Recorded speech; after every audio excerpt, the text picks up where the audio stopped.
Timing in Tarot Part 2. So in my last video, we talked about how to tell time with using tarot cards, using the suit of cards and assigning specific meanings to them and time frames. Now, what happens if you get a major arcana card or you get a court card? Because this can be very confusing, right?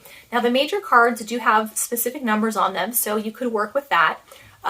Or another thing you can do is actually intentionally assign numbers to the cards. So for the court cards, for example, right, the basic cards will go, ace to 10, right? So 1 to 10.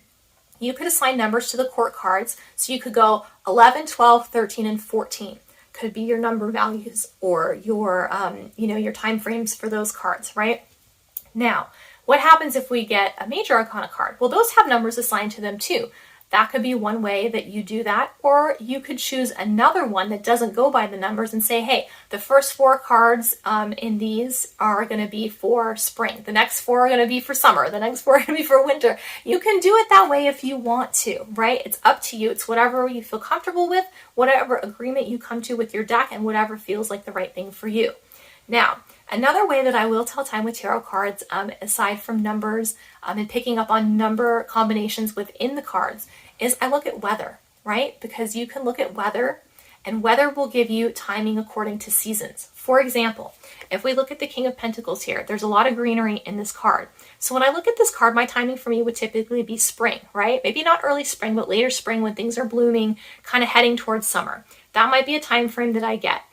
You can pick numbers however you want. If you want to draw a secondary card to supplement this card to give you the actual number, you can pair the two of those together in order to get the answer you need, right? It's all about kind of being creative, but also developing and sticking with a standard system for you, right? Everyone interprets cards differently. Everyone interprets time differently. So come up with something that you like, right? That feels good and comfortable.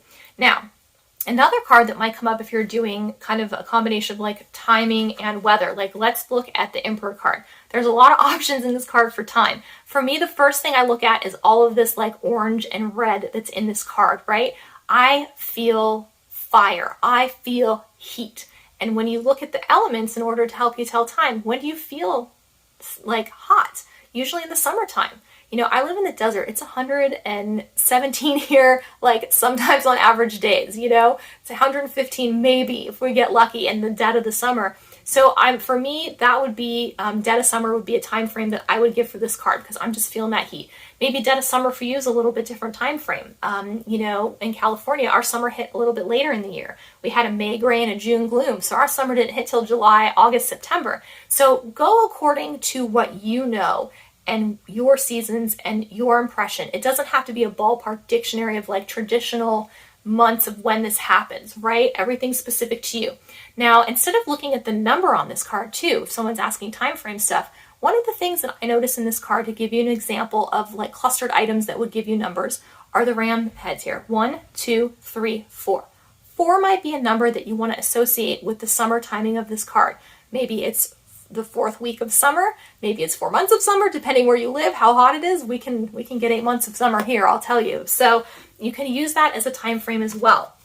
Now, let's go over one last major arcana card that could be very confusing because they're not all going to be like sunshine, puppies, kittens, and rainbows to read these, especially if you don't have that inherent timing that some people naturally have, within spirituality. Sometimes people can divine information within 24 hours. Down to that time frame. That's not me. I can't do that.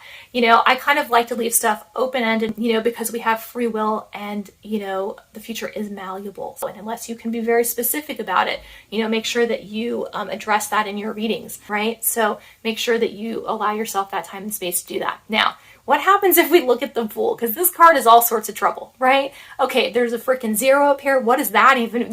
What does that mean, right? So that might be something you want to ignore and look for signs on the other part of the card. Maybe too, that 0, you've already decided like, hey, that 0 just means it's a no-go. It's not going to happen, right? Some other things you can look at here in the card are weather, right? We've got snow down here and we've got sunshine up here. Now, if you're drawn to the top in the sunshine, it might be more of a like spring or summer month. If you're drawn more towards the ice and snow, maybe it's like, winter, maybe it's the end of winter because you've got the combination. You have to decide what's right for you. Another way that you can actually take information if you want to be fancy with this look at the Fool, right? The Fool, he's the wanderer. He is a free spirit. He's a traveler. So when do you travel? People travel during the summer most of the time. So this could also be indicative of things happening in the summer.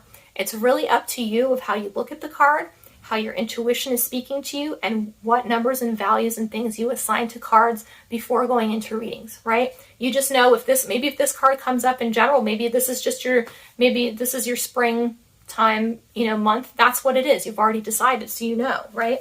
You can assign certain values. The last thing I want to go over today with the cards that gets kind of tricky is that I want to talk a little bit about how sometimes knowing the meaning of the card can affect how you're looking at the time frame, right? Certain cards invoke very strong emotional responses in us. They just do, right? Some feel more warm and fuzzy, and some are a little harsh with emotions or feel a little bit more intense. So we're going to look at this card right here today and talk about this one. So what happens if the Three of Swords comes up for timing? Now, a lot of you guys too are probably already like sucking in your breath, like, right? Like you have a general reaction to this card, you just do. So there's a couple different ways you can read something like this. You can read the number 3. You can look in the back. It looks like there's a rainstorm, right? A thunderstorm, stormy weather. For me, we get monsoons here kind of in the spring, summertime, right? So that's when we get all of our thunderstorms, heavy rain, things like that. When I lived in California, we would traditionally get rain, if we had any rain, we would get it more in December. So that's why kind of really tailoring these cards to kind of your dictionary of how you view the world and how you interpret things is very important. Now, someone else might actually look at this card, kind of like we did the Fool, we looked at the Traveler and the Adventurer. They might look at this card and all they see is a giant red heart. So they think heart, love, Valentine's Day, February. So maybe that might be a way that they do that too, right? There's a lot of different ways to interpret these cards. I think sometimes too, we need to kind of take that emotional response out of it and be able to look at it in a different way, which sometimes is hard because these cards really do invoke heavy emotions. So those are all different ways that you can use different elements of the cards. You can use elements of the earth, you can use weather, you can use numbers and symbolism to help grab onto to give you a time frame, a working time frame for what you want to know. So I hope that's been helpful. It's given you guys some guidance and some places to start and helped you up your tarot game. If you have any other questions, please let me know. But until next time, thank you guys so much for watching and have an absolutely beautiful day.